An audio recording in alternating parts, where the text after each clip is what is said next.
HighBridge, a division of Recorded Books, presents The Mysterious Bookshop presents the best mystery stories of the year 2023. Edited by Amor Towles and Otto Penzler. Read by Keith Sellon-Wright, Christina Delaine, and Terrence Kidd. Forward. Welcome to the third annual volume of The Mysterious Bookshop presents the best mystery stories of the year. Having previously been the series editor of 24 volumes of the best American mystery stories of the year, the notion of writing something original as a foreword to the book is daunting, somewhat relieved by the expectation that not everyone, does anyone, reads and or remembers what deathless prose I have contributed to previous editions.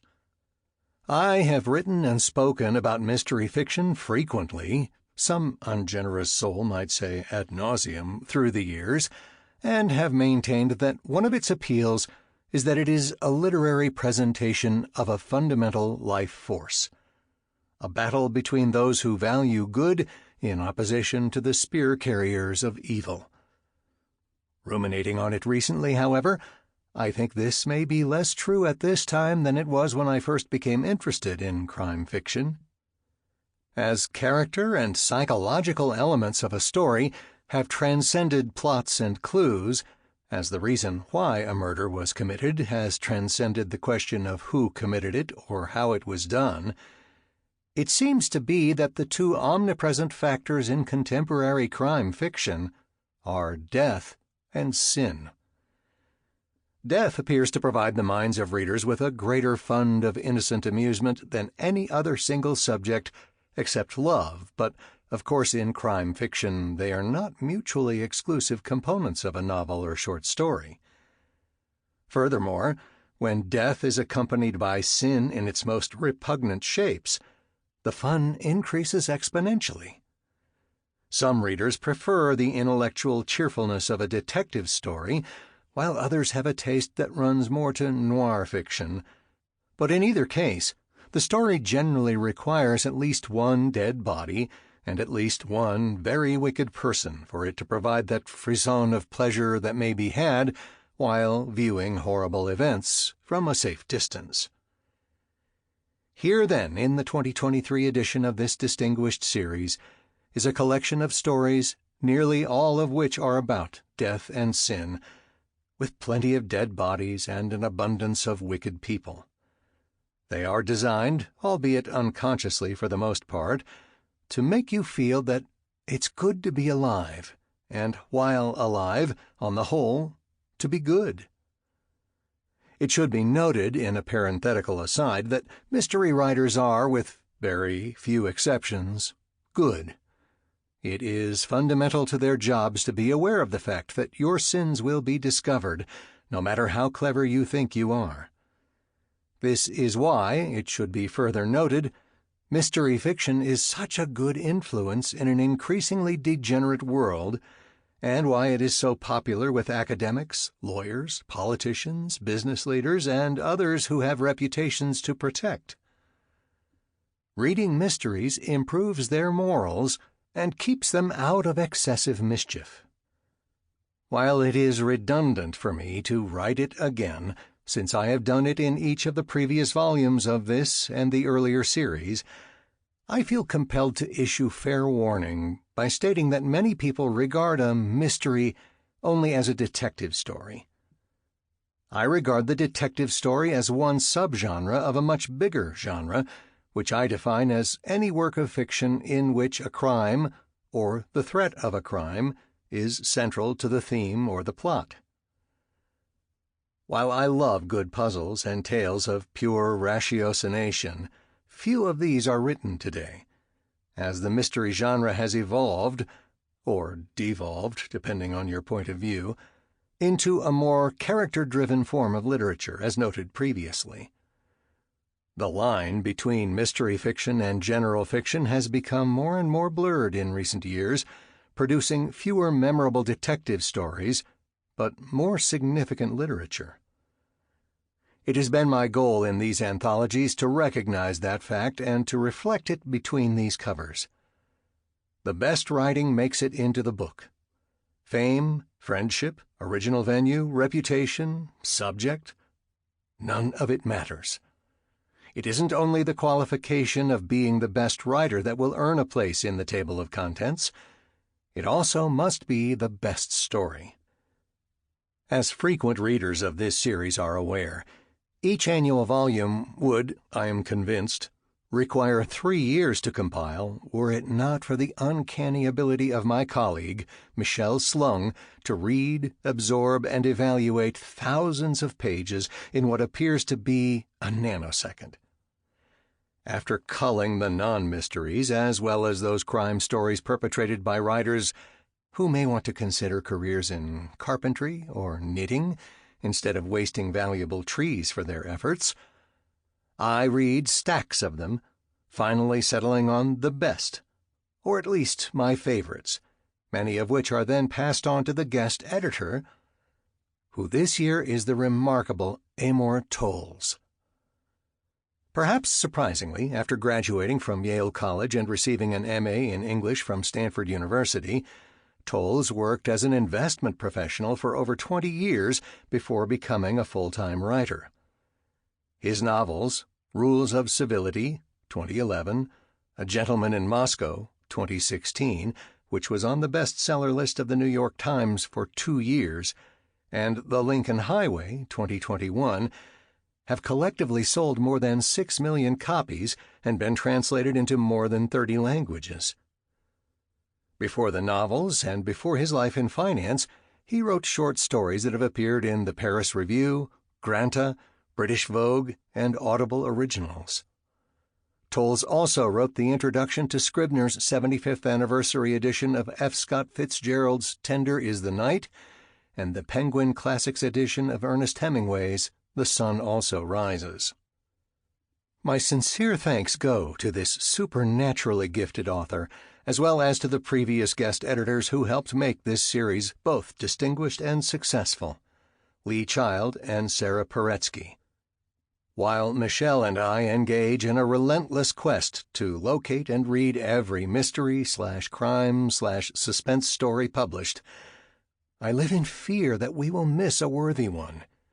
So if you are an author, editor, or publisher, or care about one, please feel free to send a book, magazine, or tear sheet to me, care of The Mysterious Bookshop, 58 Warren Street, New York, New York, 10007.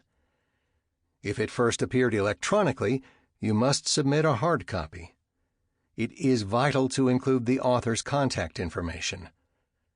No unpublished material will be considered for what should be obvious reasons. No material will be returned. If you distrust the Postal Service, enclose a self-addressed stamped postcard and I'll confirm that it was received. To be eligible for the 2024 edition, a story must have been written or translated into English and first issued in the calendar year 2023 with the 2023 publication date. The earlier in the year I received the story, the more fondly I regard it.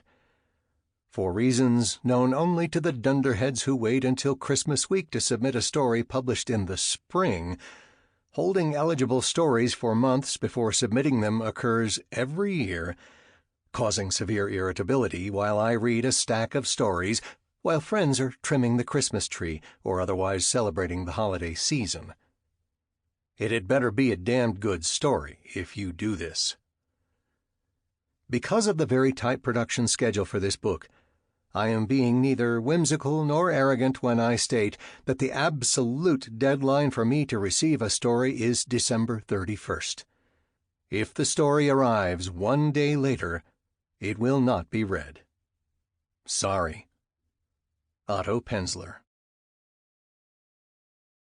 Introduction. Before you begin reading this anthology, I ask you to join me in honoring that unsung hero of murder mysteries, the cadaver. Male or female, old or young, rich or poor, for over 100 years the cadaver has been accommodating, gracious, and generally on time. There is no other figure in crime who has proven to be more reliable. Since the murder mystery first gained popularity, there have been 2 world wars, multiple economic crises, dance crazes, and moonshots, the advents of radio, cinema, television, and the Internet. Ideas of right and wrong have evolved, tastes have changed, the science of criminology has advanced by leaps and bounds. But through it all, the cadaver has shown up without complaint to do its job. A clock puncher of the highest order, if you will. Over this time frame, many of our most revered detectives have proven themselves to be rather difficult to work with. They have been variously arrogant, irascible, antisocial, or persnickety. Witnesses have often been skittish or defensive. Many of them have intentionally sowed confusion through lies of commission or omission that spring from their own sins and prejudices. But decade in and decade out, the cadaver has remembered his lines and hit his mark. This is despite the fact that it has borne the brunt of 1,000 humiliations. Never mind that it has been subjected to the most definitive form of violence, homicide. It has then had to lie undiscovered, often in a cellar or back alley overnight. Once the police arrive, our cadaver is poked and prodded, its pockets searched. Having been shuttled to the morgue and laid out on a slab under the unforgiving fluorescent light, it is cut open, unceremoniously. Almost from the moment the corpse is discovered, it becomes the subject of slander. Friends, family, and acquaintances who tended to be complimentary and discreet when our victim was alive are suddenly enumerating personal failings and sharing rumors of infidelity or financial malfeasance. And all of this, the loss of life, the autopsies, the recriminations, the cadaver has suffered in silence for over a century on our behalf. The Golden Age. The cadaver's unwavering professionalism is all the more admirable given the diminishment of its standing over the decades. If we look back to the early part of the 20th century, the so-called Golden Age of detective fiction, when the form was reaching its apotheosis in the works of Agatha Christie, the cadaver maintained an almost enviable position of status and influence.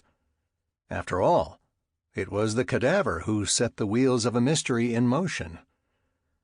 The stories of the era tended to begin in a relatively benign and inviting manner. A small assembly of family members, friends, and acquaintances, for instance, might gather for the weekend in a rambling country manor with a variety of servants in attendance. The setting and circumstances are not that different from what we might expect to find in a play by Anton Chekhov or a novel by Henry James. At least, that is, until, with the scream of a housemaid, the cadaver is discovered. Its sudden appearance sprawled on the study floor with its head caved in or slumped over the kitchen table with a knife in its back is what transforms the book in our hand, taking us from the realm of domestic drama or social comedy into the realm of the whodunit. But in the Golden Age, the cadaver didn't simply get things going. It maintained its position at the center of the story from the moment of its discovery until the denouement. For in the era, there was a general understanding among writers and readers that the solving of the entire puzzle required an understanding of the victim. Not simply what she was doing in the hours leading up to her demise, but what she had done in the past and what she intended to do in the future. As Hercule Poirot often pointed out, it was the psychology of the victim that was paramount. In life, was the cadaver lascivious, unscrupulous, greedy? To understand who was most likely to monkey with the brakes of his car or poison his cup of tea, one first had to understand whom he had loved and whom he had spurned, whom he had enriched and whom he had cheated. In the Golden Age, while the cadaver gave its life fairly early in the story, it could take comfort that it would remain of primary concern to the writer and reader until the mystery was resolved and the murderer brought to justice in the book's final pages. And surely this was no small cause for consolation. As Lord Henry observed in Oscar Wilde's The Picture of Dorian Gray, "There is only one thing in the world worse than being talked about, and that is not being talked about." The hard-boiled era. But time moves on. In the years before and after the Second World War, a new form of mystery rose to prominence in the United States: the hard-boiled detective story. Spearheaded by Dashiell Hammett, refined by Raymond Chandler, perfected by Ross Macdonald, the hard-boiled style dominated the mystery genre for almost half a century in print and film, at home and abroad. Unlike the detectives of the Golden Age, who were often aristocratic in bearing and schooled in etiquette, the hard-boiled detectives were men who disdained artifice and favored plain speaking. They hung their hats in shabby offices, gathered information in bars and flophouses, and went home to sleep in one-bedroom apartments alone. If they ever set foot in a mansion, it was because they'd been summoned by a client whom they neither envied nor admired. Leading rugged lives, earning meager livings, prepared to expect the worst of everyone, the hard-boiled detectives were consummate professionals in the most world-weary of industries. All of which felt to readers both refreshing and truer to life. But when Hammett, Chandler, and Macdonald opted to foreground the gritty quotidian life of the detective for hire, one consequence was that the role of the cadaver shrank in importance. For these detectives were not hired to solve murders, a task that was the purview of the police. Instead, they were hired to solve messy domestic problems. In Hammett's The Maltese Falcon, Sam Spade is hired by Miss Wonderly to follow a man who has run off with her sister. In The Big Sleep, Philip Marlowe is hired by General Sternwood to help resolve a blackmailing attempt stemming from his daughter's gambling debts. In The Drowning Pool, Lou Archer is hired by Mrs. Slocum to investigate a libelous letter. Infidelities, coveted objects, missing people — these are the nettlesome problems that the hard-boiled detective tackles for $50 a day plus expenses. Once the hard-boiled detective accepted a case, what tended to follow were the drab necessities of investigation as he pounded the pavement, flipped through phone books, gathered information from government agencies, and interviewed low-rent professionals in low-rent offices. In other words, he completed the sort of menial tasks that might fill the days of cub reporters, insurance adjusters, and door-to-door salesmen. An unglamorous man in an unglamorous trade, pursuing an unglamorous process, step by step. But somewhere along the way, as our detective follows the loose threads of the case in his plodding fashion, he happens upon a body. It is our old friend, the cadaver, of course, but she has undergone a change. For she is no longer one of the principals of the story. She is now a minor character, a hotel clerk, shady attorney, or two-bit criminal whom the detective has already spoken to once. It is when the detective returns to ask a follow-up question that he discovers the body on the floor behind a desk, or in the bathroom drowned in the tub, or stuffed in the trunk of a car with a bullet hole in the head. The body in the hard-boiled stories is decidedly not at the center of the narrative action. We will not spend time investigating his or her past or personality, nor are we likely to feel much moral outrage or shed sentimental tears over their demise. This is not to say that the victim's death is irrelevant. The cadaver in the hard-boiled detective story fulfills two very important purposes. First, its appearance alerts both the detective and the reader that what had seemed a simple domestic matter is, in fact, part of a larger, messier reality, one which will ultimately reveal an intricate web of desires, multiple sinners, and a raft of ugly truths. The second purpose the cadaver fulfills is that of a timely confirmation. Up to this point in the story, the detective has followed multiple false leads and arrived at multiple dead ends, such that he has begun to wonder if he's wasting his time. The sudden appearance of the body signals that he is on the right track. Some visit he has paid, some question he has asked, has unnerved someone. The someone in question has emerged from the shadows to silence this relatively insignificant player because he or she happened to know something incriminating that the detective was on the verge of discovering. Thus, when we and the detective come upon this corpse, we may paradoxically feel a sense of elation. For however in the dark we remain, we can leave the scene of this crime confident that the game is afoot. Does our friend the cadaver bemoan his diminished role in the hard-boiled mystery? Does he object to his incidental relationship to events and the near inconsequentiality of his passing? He does not. He fulfills his role with all the humility and discipline of the devoted actor who, once a leading man, is now relegated to the playing of minor parts. The modern era. In the last decades of the 20th century, the murder mystery witnessed the advent of a new era, one defined by crimes that were darker and more violent. These stories have manifested themselves in a variety of forms, but no subset of the genre has better expressed the new modality than the hunt for the serial killer. While this strain of the murder mystery genre may not be everyone's cup of tea, it has had undeniably broad appeal, being central to many of the most popular mystery series in print and on screen. The success of the serial killer hunt as a narrative form is due to a variety of reasons, the most important of which is that it is particularly effective at raising our heart rate. By definition, a serial killer is going to commit multiple acts of homicide.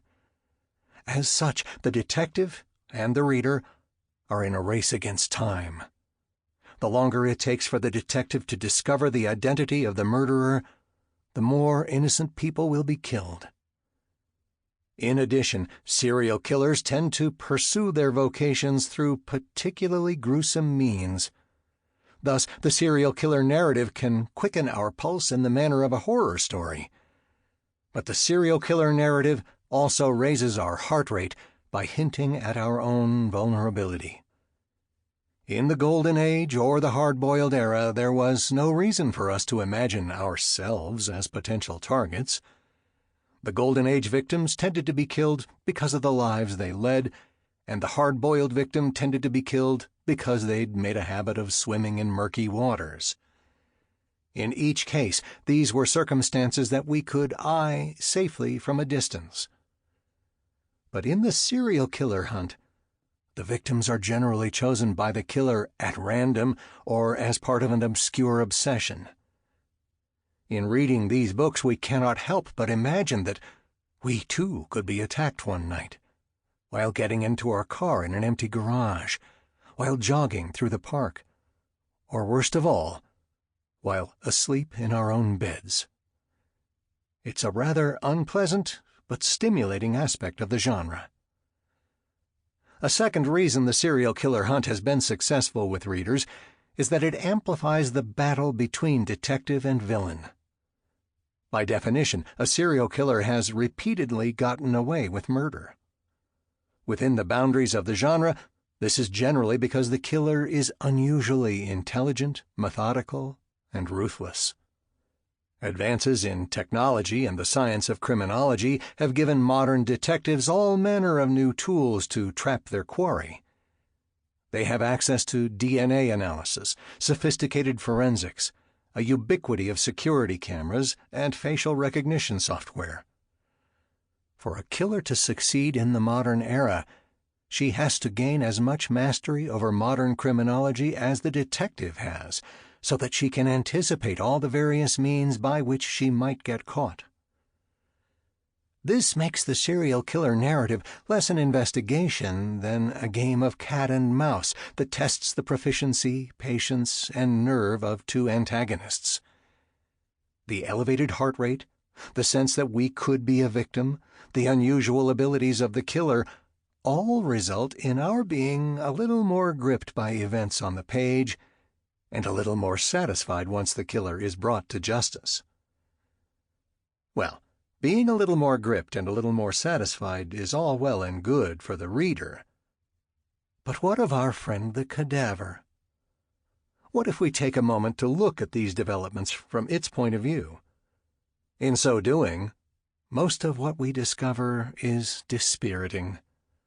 For in the era of the serial killer narrative, the cadaver must experience whole new levels of tribulation. In these stories, the victim has often been tortured or sexually assaulted before being killed. Once dead, its corpse may get skinned, chopped up, even eaten. Some of the serial killer mysteries begin with a body part washed up on a beach or a skeleton unearthed in the woods. Victims so beyond recognition that their identification poses a significant challenge, never mind how, where, or why they were killed. The sad truth is that in the serial killer narrative, the identity of the victim barely matters. It is one clue among many in the ongoing hunt for the villain. Where once the understanding of the victim's background and psychology was paramount, now the physical attributes of the various victims are studied along with the settings of the crimes and the specifics of the brutality, in search of a pattern that will give the detective insight into the background and psychology of the killer. The cadaver, having played such a central part in the mysteries of the Golden Age, having then been relegated in the hard-boiled era to an incidental role, must bear the ultimate indignity in the serial killer stories of becoming a prop. And yet, despite all that, our cadaver persists. For over 100 years we have taken great pleasure in reading the mystery story, discovering profound satisfactions in each of its incarnations. During that time, more than a few of the detectives have gained international fame, along with the authors who invented them and the actors who portrayed them. So it seems only fair that before you read on, you take a moment to pour yourself an ounce or two of your favorite spirit, make yourself comfortable in your favorite chair, and then join me in raising a glass to that humble and reliable individual without whom the whole genre would not exist. Amor Towles, New York City, the Ides of March, 2023. Doug Allen has twice won the Edgar Allan Poe Award, and is the record holder in the Ellery Queen Mystery Magazine Readers' Award competition. Allen is one of the best short story writers of his generation, probably of all time. He is also a novelist with a number of critically acclaimed books in print.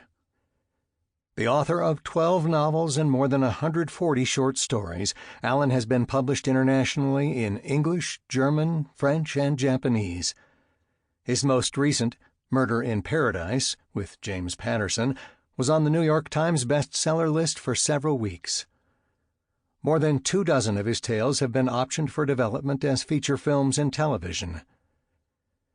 Allen studied creative writing and criminal psychology at the University of Michigan, while moonlighting as a guitarist in the rock group Devil's Triangle and reviewing books for the Flint Journal. His background includes Chinese language studies at Indiana University and extended duty with U.S. Air Force intelligence in Southeast Asia during the Vietnam War. Career highlights? Sipping champagne with Mickey Spillane and waltzing with Mary Higgins Clark. Blind Baseball, Doug Allen. The Roadside Bomb was a beauty. Neatly wired, compact, first-rate workmanship. Good. Every tech's nightmare is getting blown away by some kid's cobble job. This unit was cached in a schoolboy's backpack, hidden under a cardboard box by the roadside. 4 bricks of Semtex wrapped with duct tape, with its Sample complete. Ready to continue?